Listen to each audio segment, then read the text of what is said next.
Hello, everyone, and welcome to WUSN, bringing Willamette to you.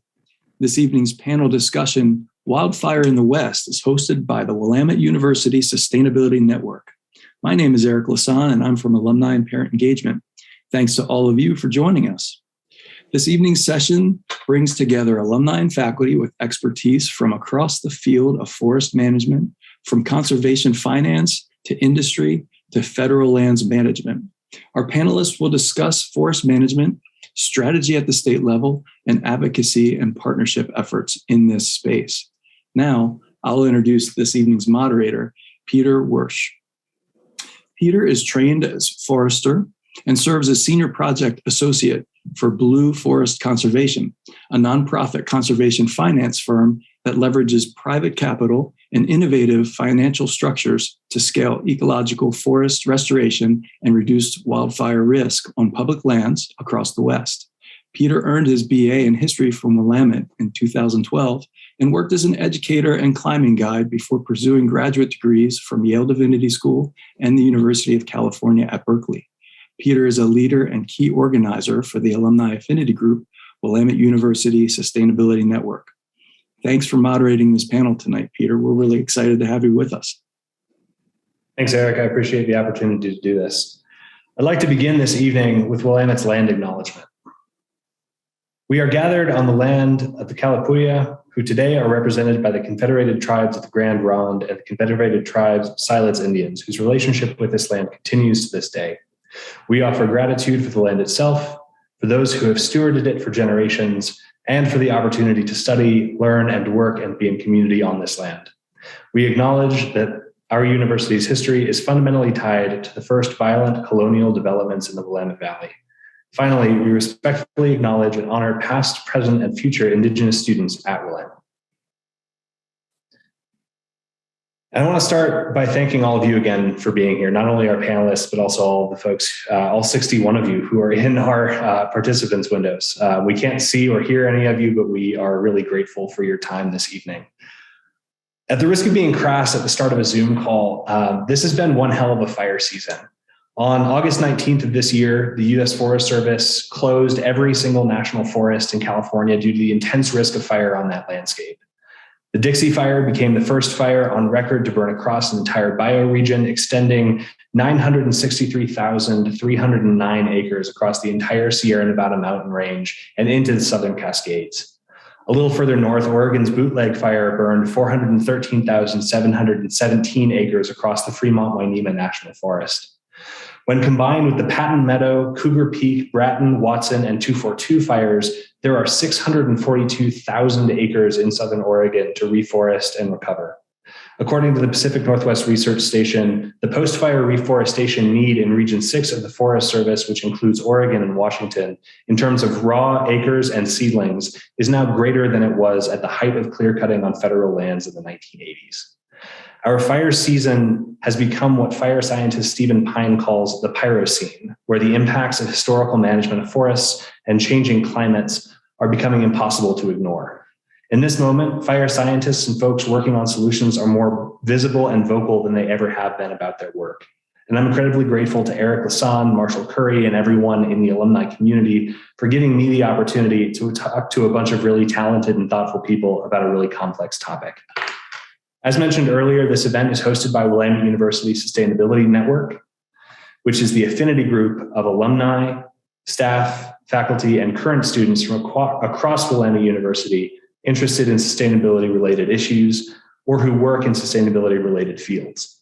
Many of our alums engage primarily to build connections, share resources, and advocate for change. And anybody interested in participating at any level should join our network. You can find us under the new community page of the new Willamette University Connect platform, or WU Connect. And just last week, we had a big monthly meeting, and everybody, it was great to see all of the excitement about not only this panel, but additional events that we're planning in the future. So at this point, I will ask each of the panelists to introduce themselves along with their graduating year and give a really brief sketch of their career path. We will be taking questions at the end, so please use the chat and add your own questions and comments below. And Joe Bowersock, since you're at the top of my screen, I'm going to start with you. Thanks, Peter.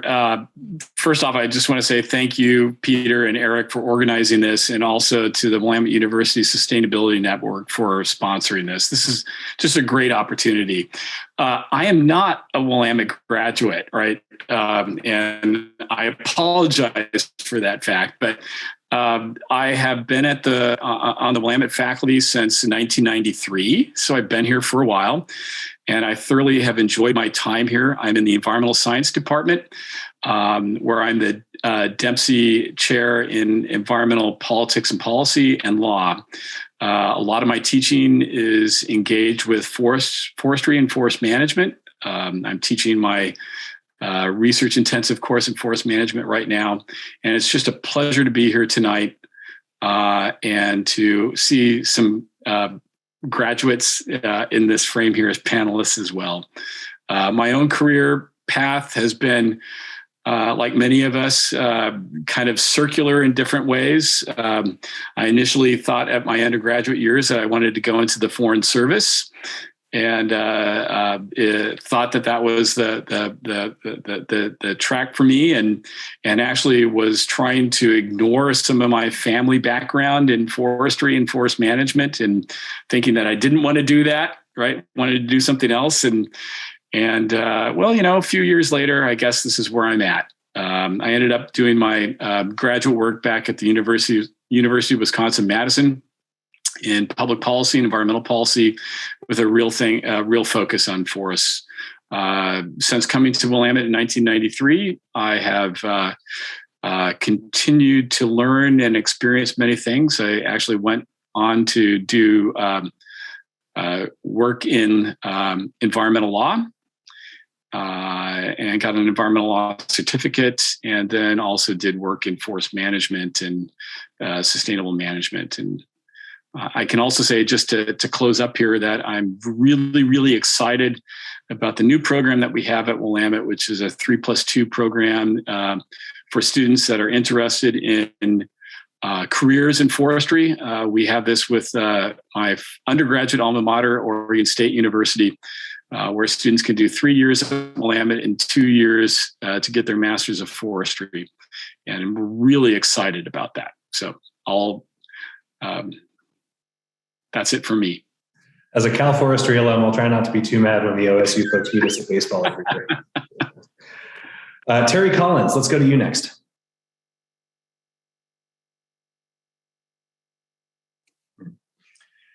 Oh, hello, everybody. I'm Terry Collins. I graduated from Willamette in 1970. And as some of you might know, our family has a long connection with Willamette. My dad, I believe, graduated in 1922. And he, Truman Collins, that is, he was actually an early proponent in sustained yield forestry.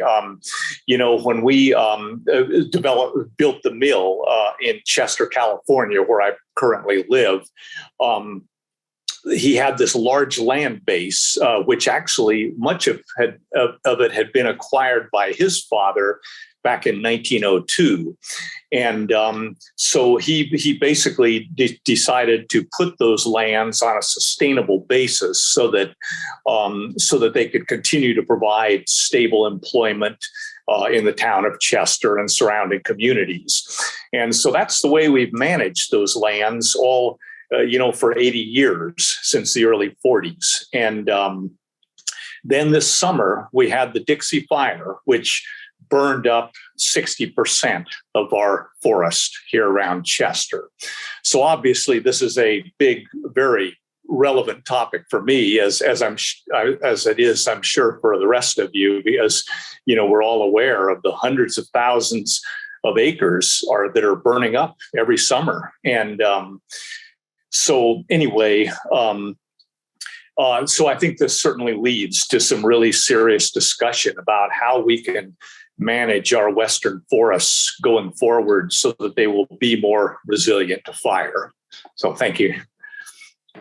Thank you. Sarah Brown, let's move to you next.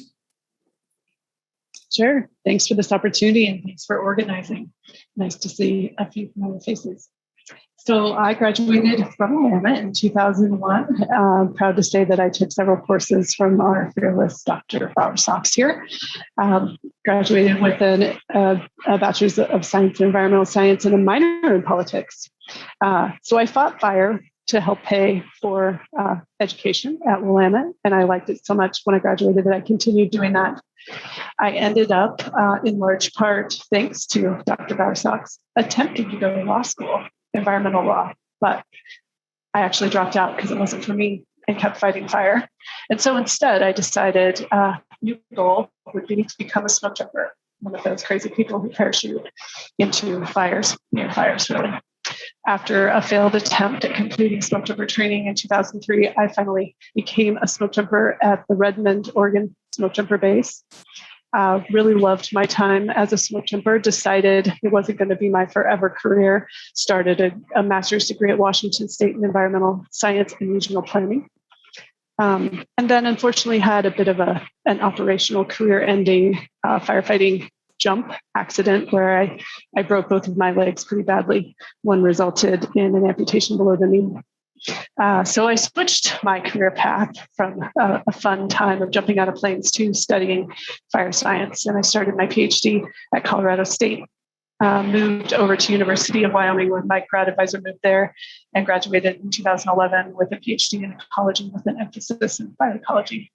And then I took a postdoctoral position with Michigan State in 2011, but simultaneously took a faculty position teaching at New Mexico Highlands University in Las Vegas, New Mexico, in their forestry department. Stayed there for 4 years, really enjoyed teaching, and decided to switch back to a career with the Forest Service in 2015, where I stepped into a position in the Rocky Mountain Research Station. And then in 2019, took the position I'm currently in as the director of the Fire Sciences Lab in New Zealand. Short history. Thanks for having me. Thank you for making time to be here. Amelia Porterfield. Oh, that's quite an act to follow. Hi, everyone. Amelia Porterfield. I am class of 1999 at Willamette. I'm bachelor's in politics and a minor in writing. And I am probably the least forestry person on this panel. I'm more of a political hack than a forestry expert. I got my start in politics really with an internship all the way across the street in the state capitol my senior year, and had a pretty traditional political career for a while. And I'm going to take a moment to say this because I think it's just kind of speaks to how much politics is run by who shows up. I had this internship and I did a quick drawn after graduation and did a different job. And I was job hunting, and I reached out to the representative I'd worked for as an intern. And I said, "Hey, will you be my reference? I'm job hunting." And he said, "Hey, I need staff right now. You want to just come work for me?" And that is how I got my start of my career. And from there, I worked in local government and campaigns and as a grassroots organizer in a variety of issues. And got lucky at one point again that a person I had worked on their campaign ended up being the House Majority Leader, and I got hired in the caucus office, got a leap in my career that way. And so I had this really traditional political career that turned into eventually working as chief of staff for Speaker Kotek for several years. After 17 different legislative sessions in different roles, I was needing a breather and to get the heck out of the Capitol. And I moved to Peru for a while. I came back. I moved to my partner's family cattle ranch, which is actually not too far from Chester. It's over by Madeline, California, up in edge of Alaska and Modoc County. So drive through Chester a lot. But worked on a cattle ranch for a while, and then came back to Oregon and really was trying to put together all these experiences. And the Nature Conservancy had this policy advisor for state government relations role. And here I am. And so I work on, generalist on issues in most of my career. And in this role, I work on water and fire and coast and marine issues and sage grouse and all kinds of things. But I spent a lot of time in wildfire policy for the last couple of years. And so I'm excited to both share what that was like and then learn from the rest of you. Thanks. Thanks, Amelia. Jordan, can you round us out? Thanks, Peter, and thanks, Eric, for this opportunity. Yes, my name is Jordan Wildis. I'm class of 2014. Always takes me a minute to remember, but I think it's 2014. So I work for a nonprofit, American Forests. I'm on the team that sort of manages the U.S. chapter of 1T.org, which is part of this global Trillion Trees effort, Trillion Trees campaign to help convene governments and NGOs and companies to pledge to conserve, restore, and grow 1 trillion trees by 2030. And prior to joining American Forests, I worked for another nonprofit called Earth Economics, and where I worked with the Forest Service pretty heavily on this project in the Santa Fe National Forest to figure out what they could do to reduce the risk of catastrophic wildfire in the forest, which is a really major concern for that area and that sort of surrounding city. And at Willamette, I studied psychology and Spanish, so a little different than where I ended up. I got my master's in environmental policy at the University of Washington after graduating. Did a year of AmeriCorps in between. Thought I was going to be a teacher after undergrad, and did teaching for a year in AmeriCorps and decided I was not going to be a teacher anymore. But at Willamette, my first class, my colloquium was Naturalist 2.0 with Professor David Craig. And I think that planted a seed, so to speak, of the kind of environmental track where I ended up finding myself. So I guess I'll close out there. Great. Thank you so much. It's amazing to hear about all of the diversity of backgrounds and the ways that everybody sort of comes to work on this stuff. And to Amelia's point about politics, I think it holds true to a number of fields. It is defined by the people who show up. So thank you again for all showing up tonight. I think I'd like to start with Dr. Bowersox. If you could just give us if you could set the scene for us, I guess. Can you discuss the history of wildfires in the West and a little bit about why we're seeing more fires now? So what I'm going to do is I'm going to share my screen here with a chart that was produced by the Oregon Department of Forestry. Hopefully everyone can see that. If the panelists can see that, please give me a thumbs up so that you can see that. And then after I share the screen, or after I'm done discussing this, I'll actually put the link in so folks that are in the audience can take a look at this. And to me, this is a really visual summary of part of what's going on. That if you look at, this is essentially a chart that's showing from the early 20th century up until our present time. And you can kind of see that if we look in the last, 15 years, or essentially the last 20 years, is we've seen a significant increase in fires overall within Oregon. And this is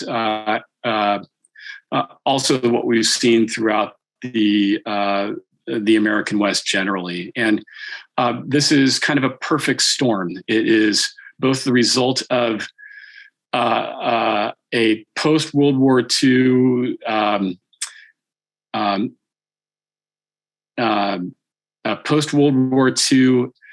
investment in fire suppression, both at the state level and at the federal level, that was extremely successful. And then at the same time, the impacts of climate change that have led to changes in our weather patterns and our climatic patterns to where we have significant drought and drought periods, and also extreme weather events that are leading to both more lightning strikes, but also the development of more fine fuels and others on our forest floors. And Sarah is probably actually the person who can really talk more about this, partly because of some of her research. But what I want to kind of point out in this chart here, then you can take a look at more generally on your own time, is if you look from that on the left of this chart, which is essentially about 1940, where you see those dark columns that are quite long on the vertical axis. That's essentially the 1930s and 1940s. In Oregon, those long those long bars there are the Tillamook burns, which were a series of burns in the throughout the 1930s and early 1940s. And then you see that real trough where we don't see a lot of burns And that's essentially the assets that were deployed between the late 1940s until the early 2000s that were really effective at suppressing fire, which meant that in many places within Oregon and the American West is we had landscapes where fire had been removed, and we are in a location where fire was part of the way that our forests, our natural forests, co-evolved. They are very, fire is a natural disturbance upon our landscape.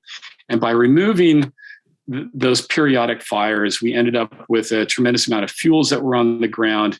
And we ended up with other types of species that were able to come into many of our forests that were less fire resistant. And when we start looking on the right side of this, this chart here, is we start to see that in one sense, the bars become longer.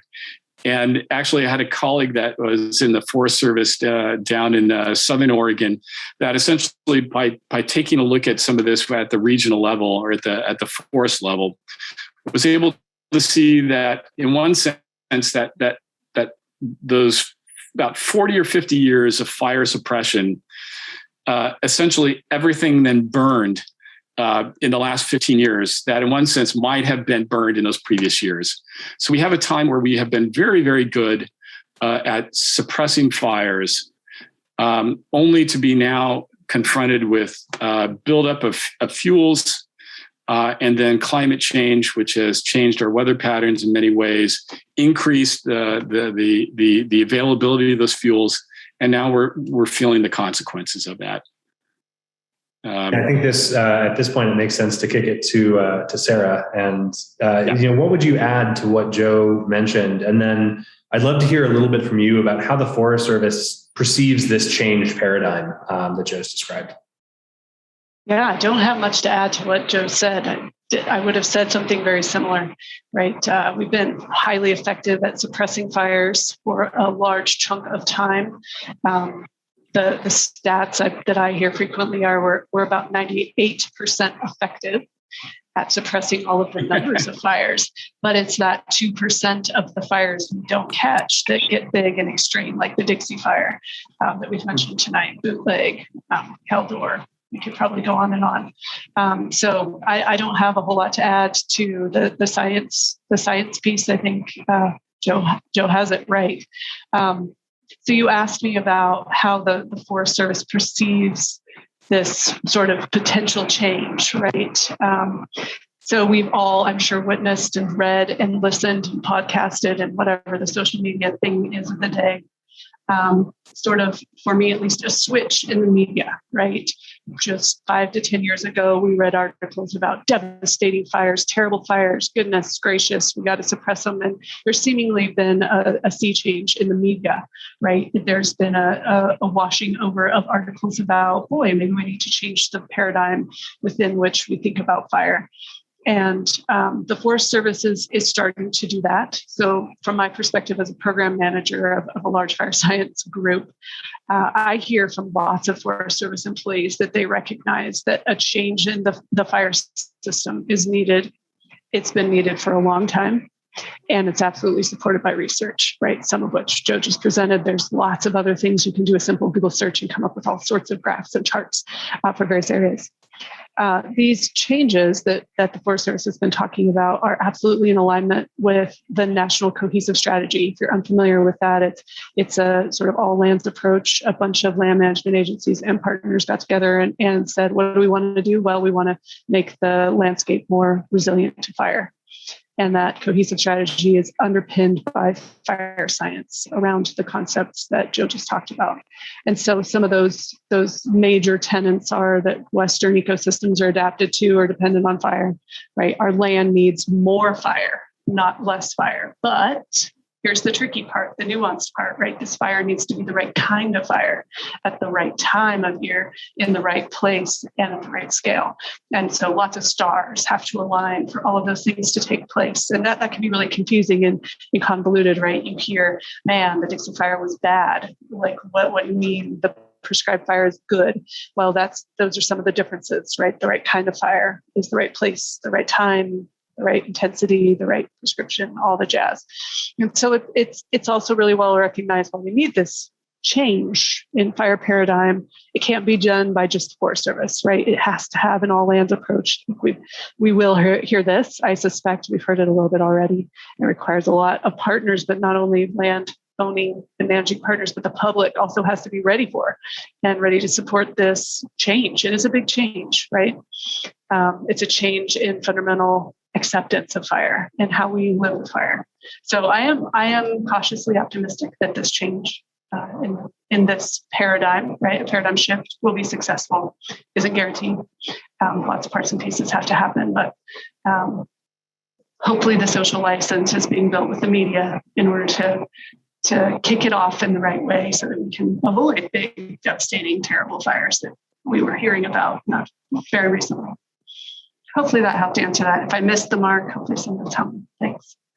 No, I think that hits the mark in a good way, and I'd love to hear maybe from Terry Collins at this point. Thinking about an all lands approach. When we think about all lands, it's not just the public lands that the Forest Service or the BLM or whoever else might manage, but it's also industrial timberland. I'd love to hear a little bit more from you about the history of fire on some of Collins Pine's land, around Chester, what the history was there. Was fire used as a tool, on those landscapes, or I guess what's the relationship to fire been for Collins over the years? And there again, it's like, one thing I kind of wanted to start out by saying, of course, is that droughts, as we all know, are not a new thing in California. In the early part of the 20th century, there was a whole series of droughts that really actually resulted in quite a lot of mortality in the ponderosa pine in the inland west. And I think, as we all know, ponderosa pine is a drought-resistant species. We actually have some pretty good data on the composition of stands 100 years ago.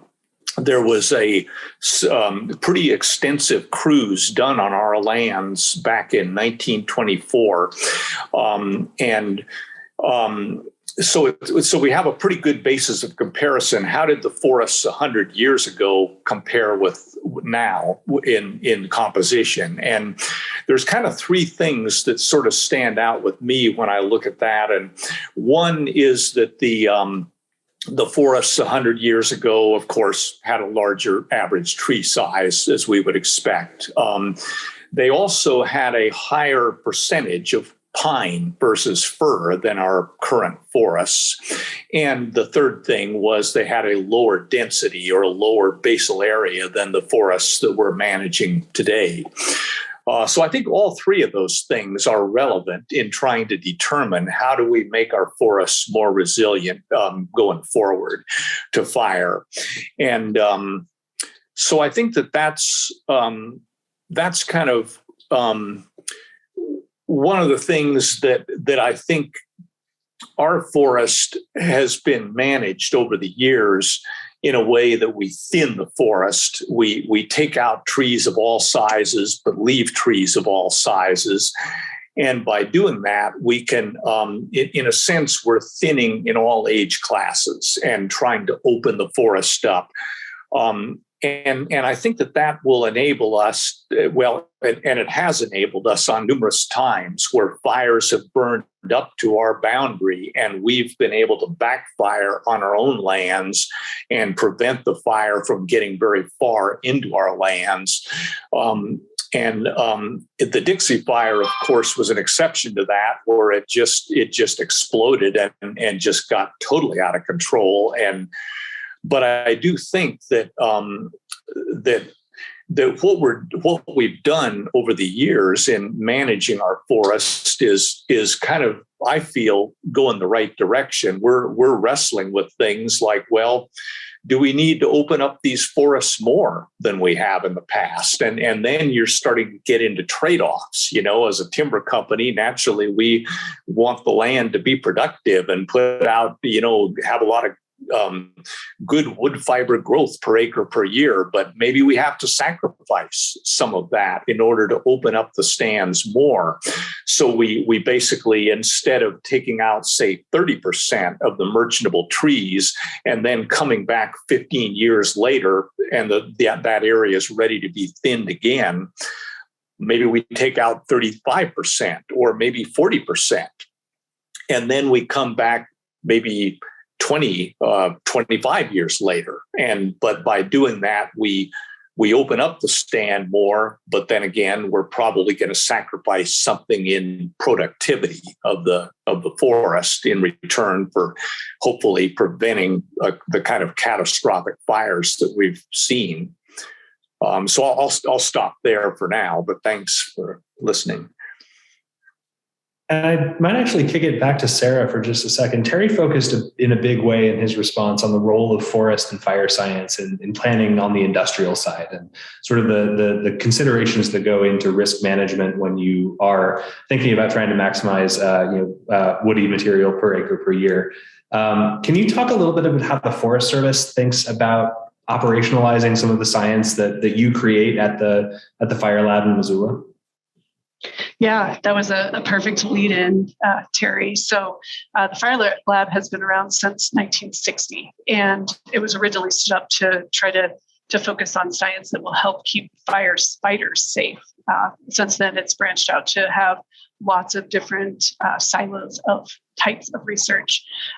One of the things that we strive to do is take fundamental science and lots of data sets, a lot of knowledge, develop it into tools that focus on risk management, helping mostly large land managers, but also smaller partners and private landowners could use these tools as well. They're for the most part publicly available.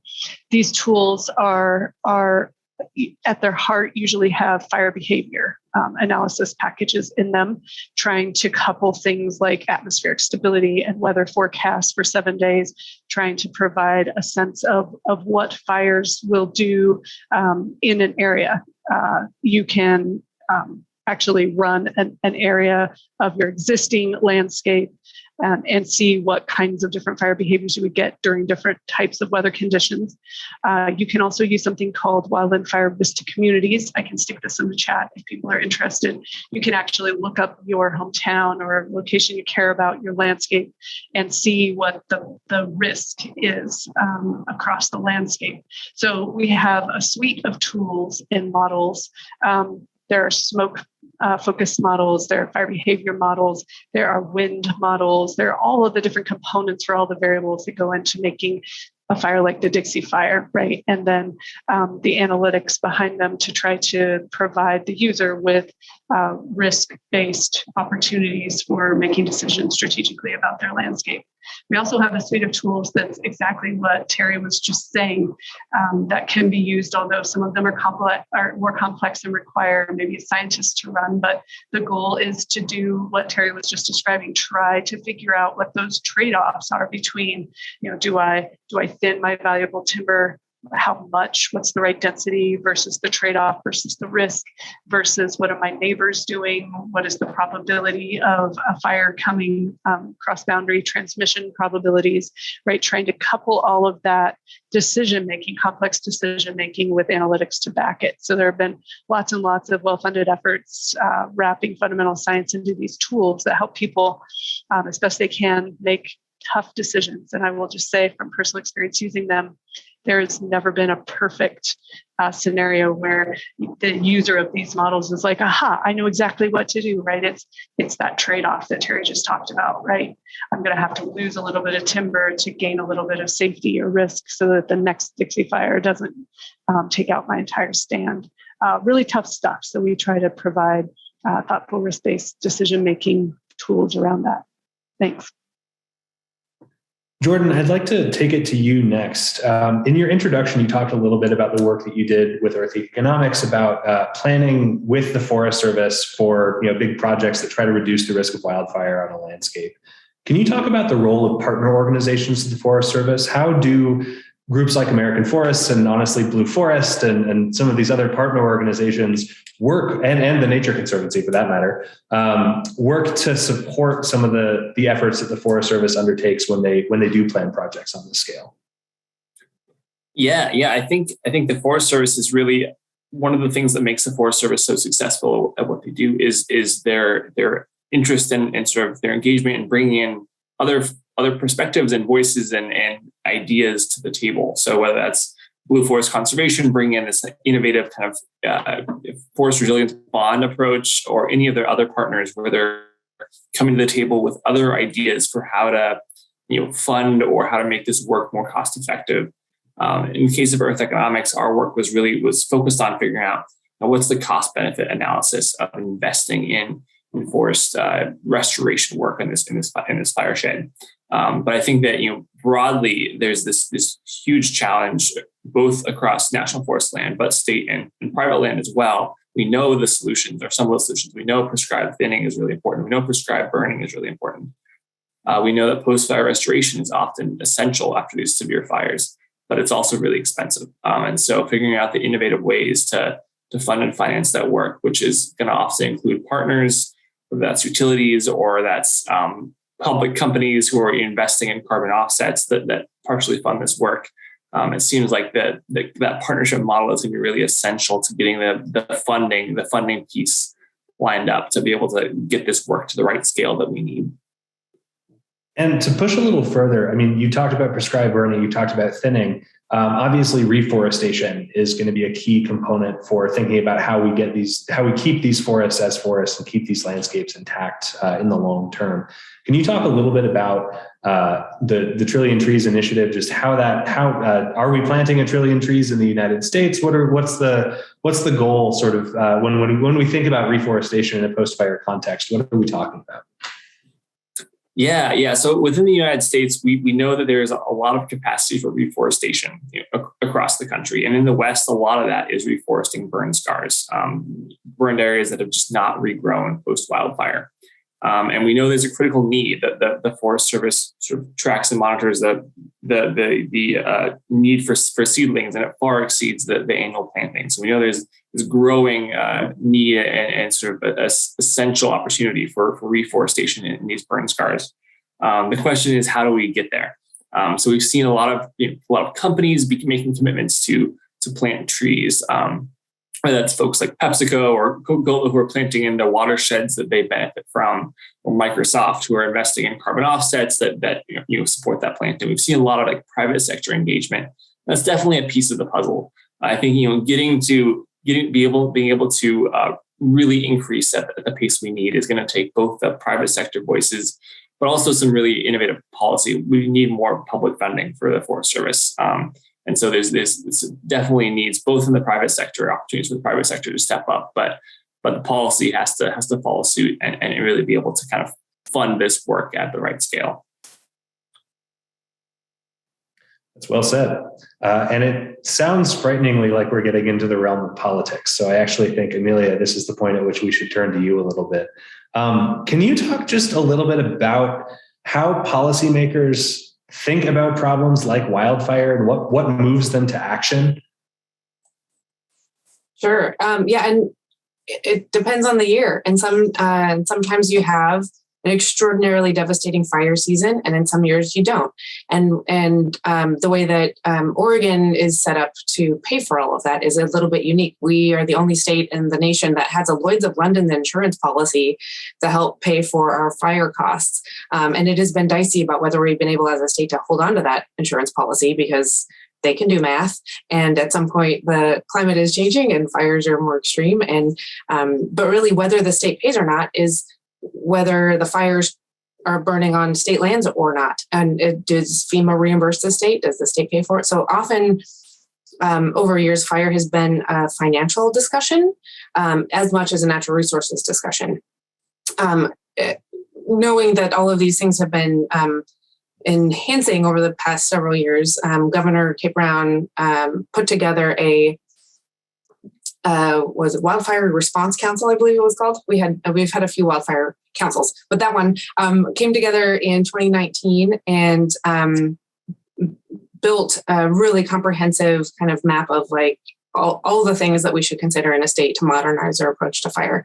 That report came out the end of 2019, and we had a bill ready for the 2020 session. That happened to just be right when I showed up in this job. So it was one of the first things I did was work on that legislation. We got real close to passing it in the 2020 session, and the entire session ended due to political stymie walkout related to climate.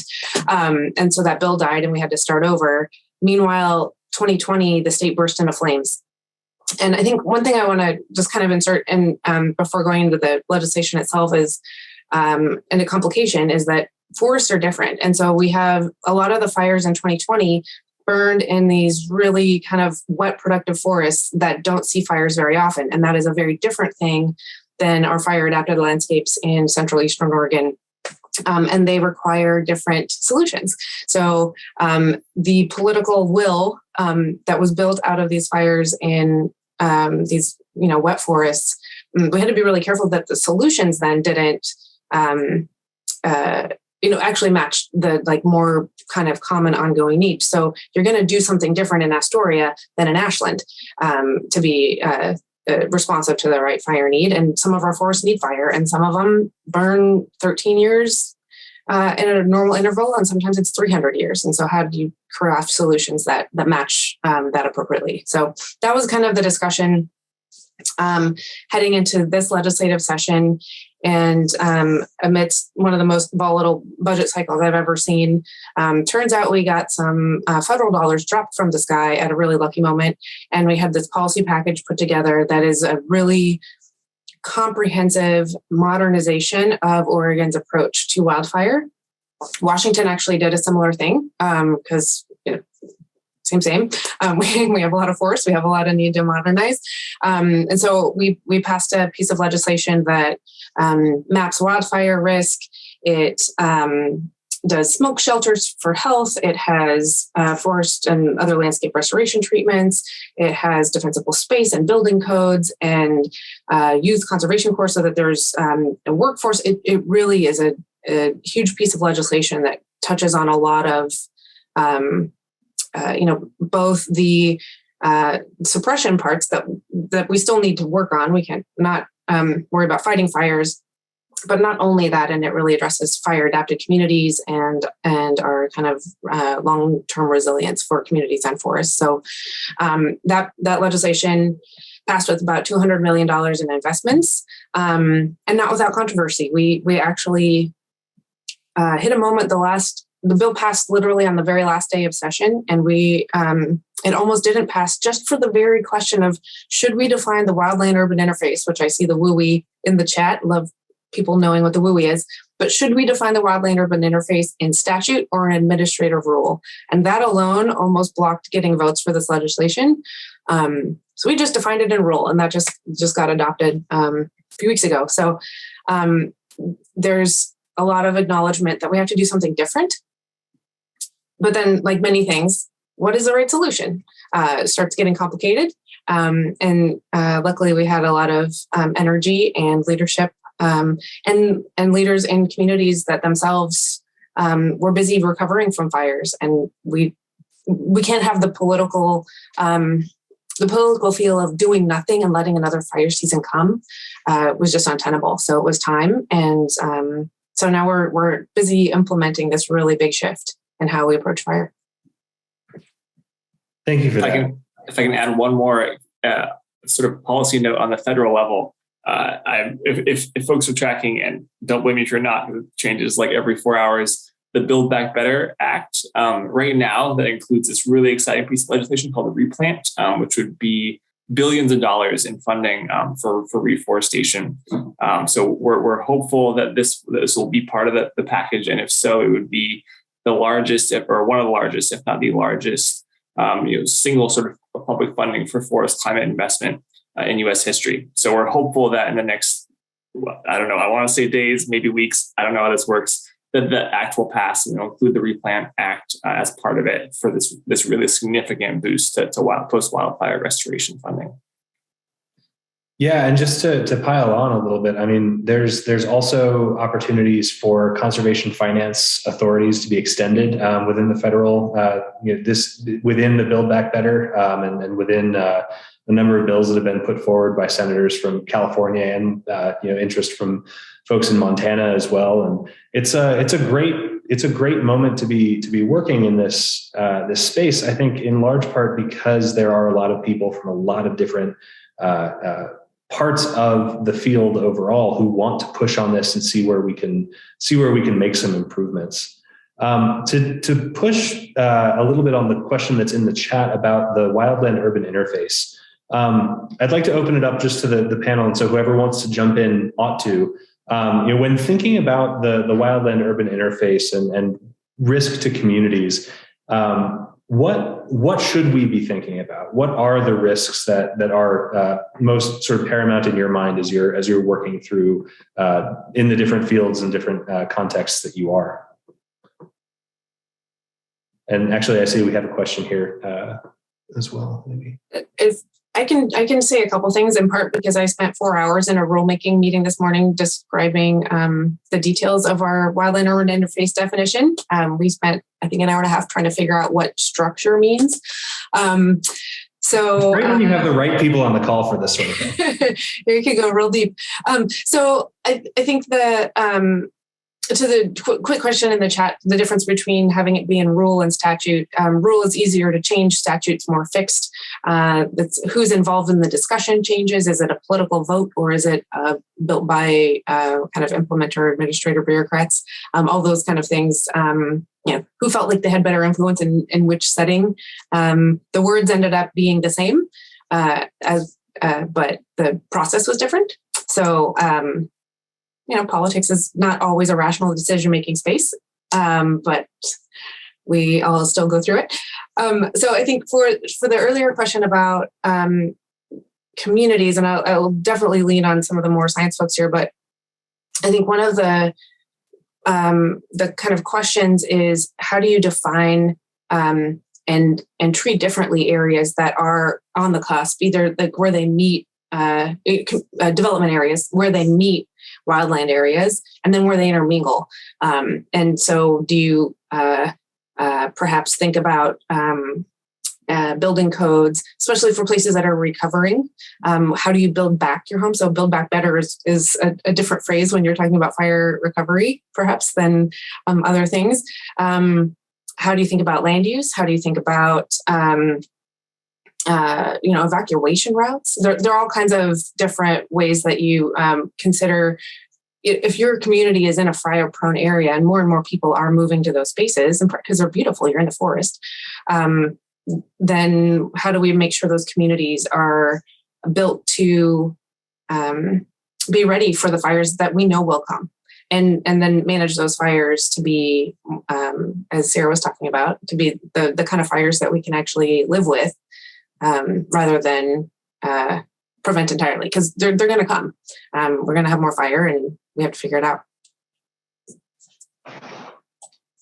I can add just 2 cents to that, since you just said my name, Amelia. That was a great response. I'll just touch on David's question, which is I think that the piece that I can contribute is how do we deal with forests other than conifers in forestry setting in the wooing, right? And I guess the fire scientists I work with think about it in sort of 2 pieces, and probably neither of these are going to be very satisfying things that I'm going to say, which is unfortunate, but nonetheless. So there's the home ignition front, right? We all have heard about prepping your house for wildfire resilience, right? But it is really an important piece of this, right? More and more studies are coming out that show really clearly, using drone imagery, that the flaming front of the fire actually never makes it to the house. It's embers that are reaching the homes, that are igniting the homes. And sometimes we're actually seeing homes being completely burned to the ground, but the trees and oaks and other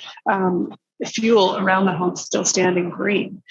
So home ignition is really, really important. Home hardening is the term that we've been talking about. There's a whole world of research out there, and Google has a lot of things too. So there's the home ignition front. Then there's the perhaps easier piece of fuels, right? And so one of my questions would be historically thinking about the oak bay, madrone forest, or woodland or grassland, right? How close to a natural area and a historically natural fuelscape is it, right? Do you have a lot of invasive grasses? Do you have other things that would have changed the frequency or dynamics of the fire?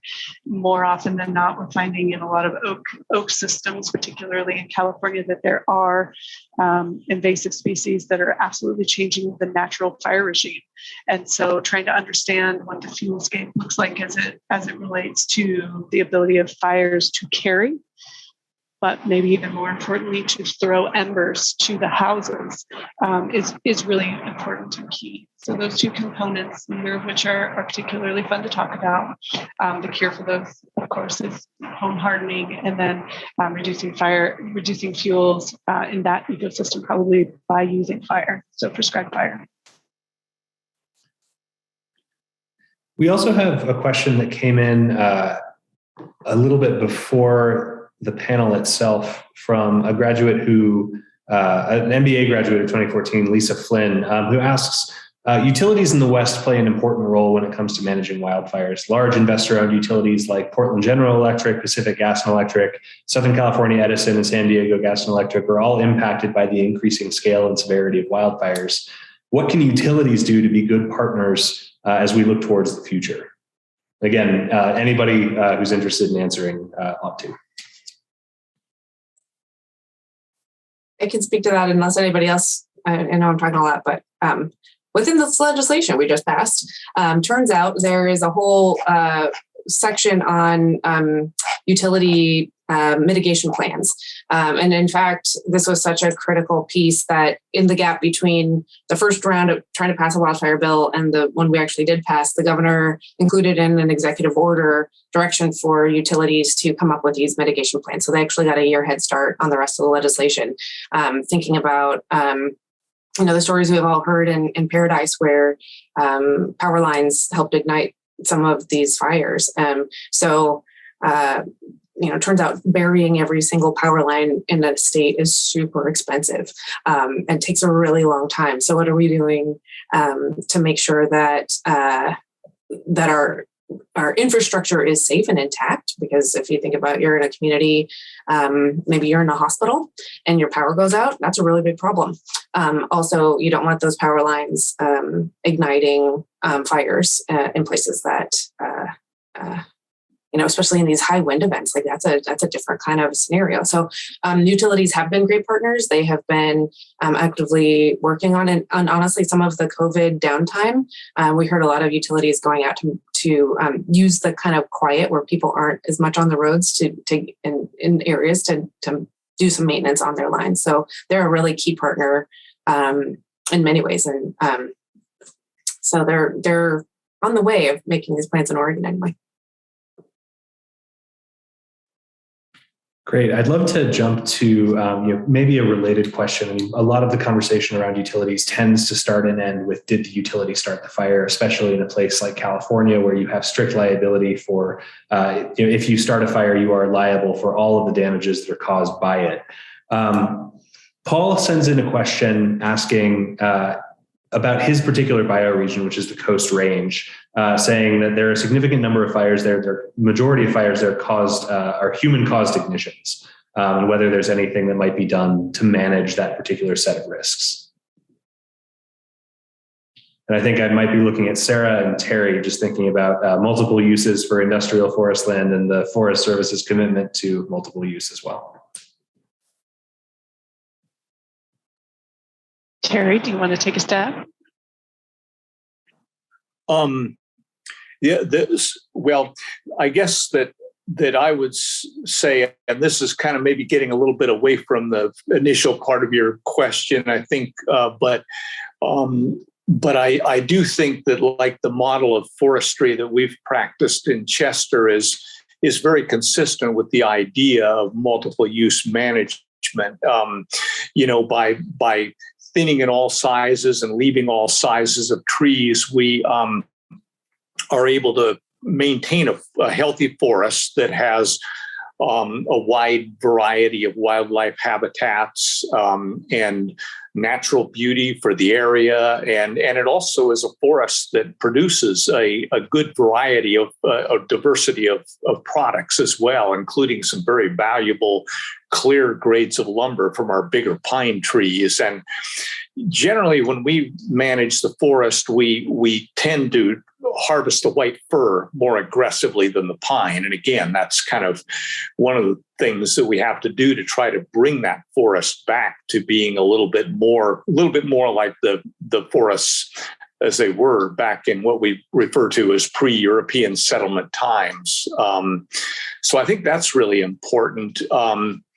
The other thing I was going to mention too is, of course, understory thinning is very important. And if there was some way that we could somehow bring more biomass energy plants online that can utilize the materials from understory thinning, and then we could ramp up in opening up the understories of our western forests, I think that would be a really important first step. And of course, then that paves the way for reintroducing prescribed burning, which, you can't before you can really introduce that on a large scale, you first have to kind of get control of the fuel situation. And so that's kind of one way to do it. I know that probably diverted a little bit from the issue about the utilities, and I'm not quite sure if I'm really qualified to speak on that.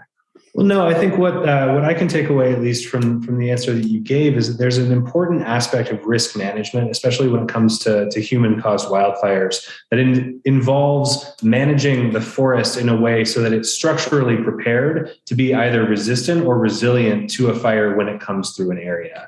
I think that's maybe what I would proffer as an answer to Paul's question, is that there's a lot that we can do from an education perspective in helping people better understand the forests that they're in and what their responsibilities are as people who might be in those forests. But I think that there's also sort of a part and parcel of that is the responsibility of the manager of the forest, whether it's the federal government or the state of Oregon or a local small family forest stand owner, to think about the management of that stand and then the resilience of it, sort of looking forward. Knowing that we only have a little bit left and that I have to hand this back to Eric eventually, I'd just like to do a quick lightning round run from everybody. What is giving you hope in this space, and where do you get your hope from, sort of to wake up and do a lot of this work with wildfires and forests every day? Total round robin, anybody can go.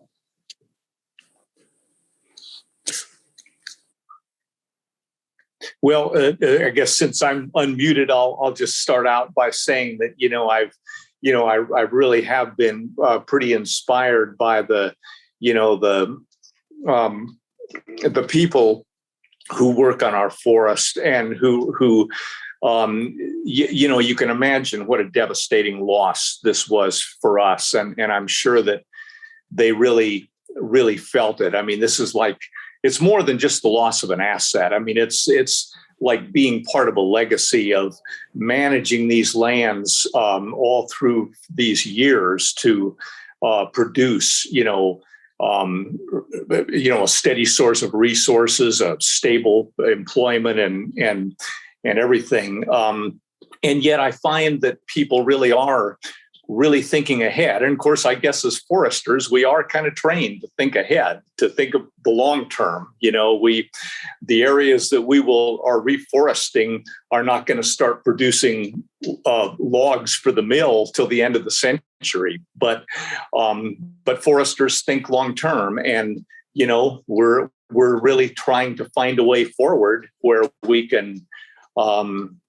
Where we can somehow deal with this problem and mitigate it. And so that's probably what gives me encouragement, is just the fact that people are able to really start to think ahead and try to look for positive solutions. I'll go next. And there's two things that make me hopeful. The first is, and this is not just simply a throw out, it's the students. When I started at Willamette a long time ago, 29 years, almost 30 years ago, I remember quizzing students, and no one wanted to go into forestry, right? And we have a lot of students now that are considering this as a career. And I think they understand the importance of forests, but they also understand the really, positive work that they can do in this field in so many different ways. I mean, to me, that's really encouraging. And the second thing that's really encouraging is actually hearing from people like Terry, who before this was even, before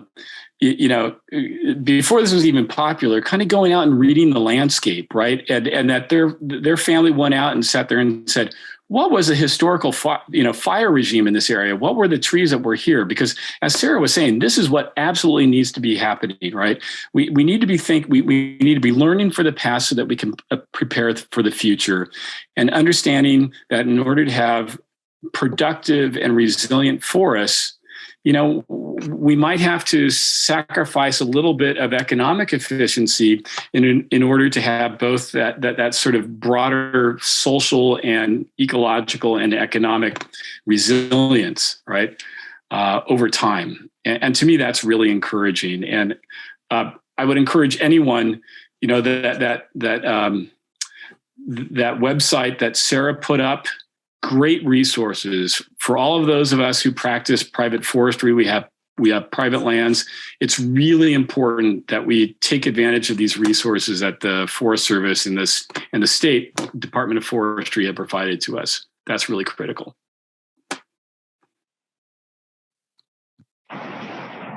I can go next. I'd like to tag on to the comment that Joe made about students. And I would answer the second half of Paul's question by saying one of the things that I'm really excited about is our fireworks program.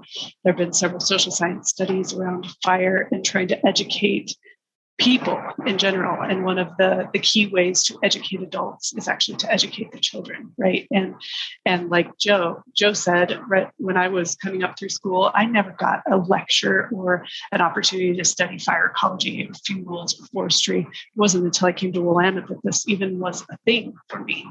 And now it is my career. So starting early gives me hope. But secondarily, I think the thing that gets me out of bed in the morning to continue to do this work is the public, the media, and our elected officials, the trifecta of things, are all talking about this and then taking action in big ways, saying things like, we need to shift a paradigm. That's huge.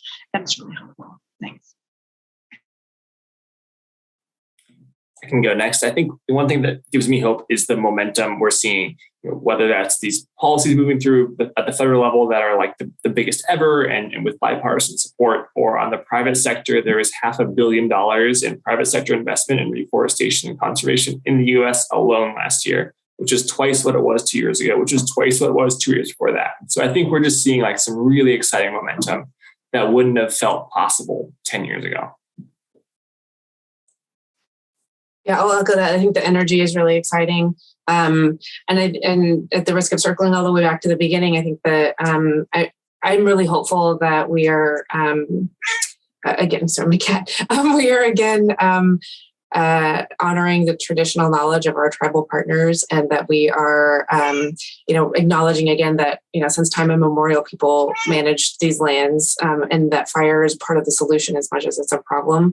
And just real quickly, during the Bootleg Fire Sycan Marsh Preserve, which is one of Nature Conservancy Preserve, 12,000 of the 30,000 acres burned there, and nearby the, traditional treaty lands of the Klamath tribes, 25% of those lands burned. And the partnership between inland management and there to kind of see what is working, we kind of have this research forest. So it's really tragic. At the same time, we can kind of see what's working, and using those, lifting up and partnering with the traditional knowledge.